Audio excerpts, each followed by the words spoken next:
So we're going to sow some radish, and we don't normally sow these at this time of year straight into the ground. You will find some people do, but in order to get better germination rates, we sow into modules and keep them indoors until they're big enough and strong enough to be planted outside. And for sowing, we use container-wise modules. This is a 40 module, 2, 4, 5, yes, fine. They're solid plastic, so they last a long time. They have big holes underneath, so you can stick your finger through to poke the seedling up, which is the issue with these crinkly plastic pots that you can't get out. You end up having to squeeze them and you break them in the process. They're also, when they're full, this one's already broken, when they're full, really heavy and you can't carry them easily, whereas these can be carried very easily, even when they're chocker full of seedlings.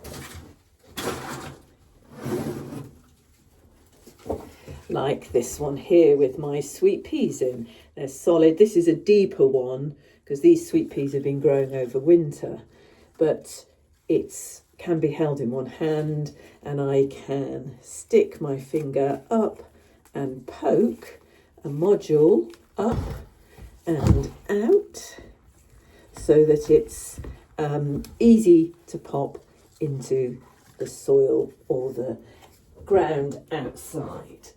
Now, I'm going to use a small one because I sow radishes lots of times. They are very quick growing once the weather warms up, and if you sow lots in one go, they go woody and hard, so I prefer to do a few each time.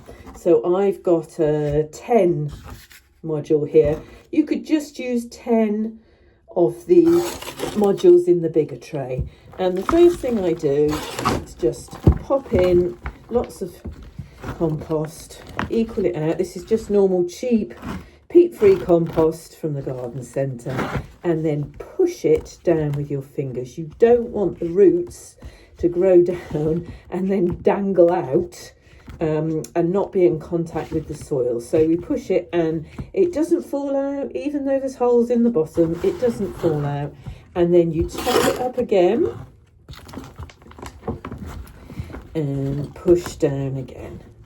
Now, once it's nice and firm, you need to make dips into it to sow the seeds. Now, radish seeds are tiny, so I just use my fingers and make a little dip in each module. They don't need to be very big, like that, and then those are ready.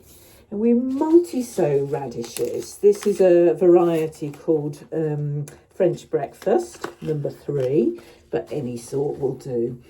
And multi-sowing means you put more than one seed into each little hole that you've made. I sow 3 or 4. Now I just run them through my fingers. Can you see them dropping there?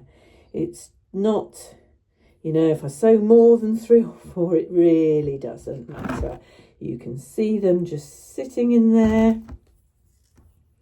There's tiny seed. They're not big. And the general rule is you plant seed twice the depth of its size. So that is not very deep at all, the radish. And then I just get a thin layer, sprinkle it on top again and push it down again. I also stick a label in because I always think I'll remember what they are in a tray, and then I don't when they come up. So that's now ready to be watered.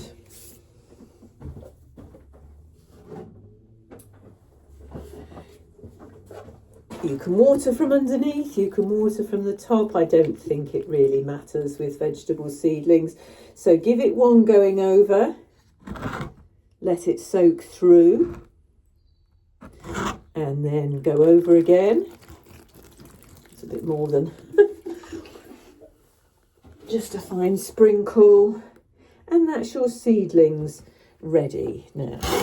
So for these, I'm going to put them into the airing cupboard. I'm going to put them on a plastic bag in the airing cupboard where it's nice and warm until I see the first ones coming through. Not tall or anything, just tiny, just peeking through, and then I'm going to take the tray out. I don't need to wait for all of them to come through. If one is showing, it means that the rest have probably germinated as well and will be up soon. If you leave them in too long, they get leggy and then they don't grow particularly well when you transplant them outside.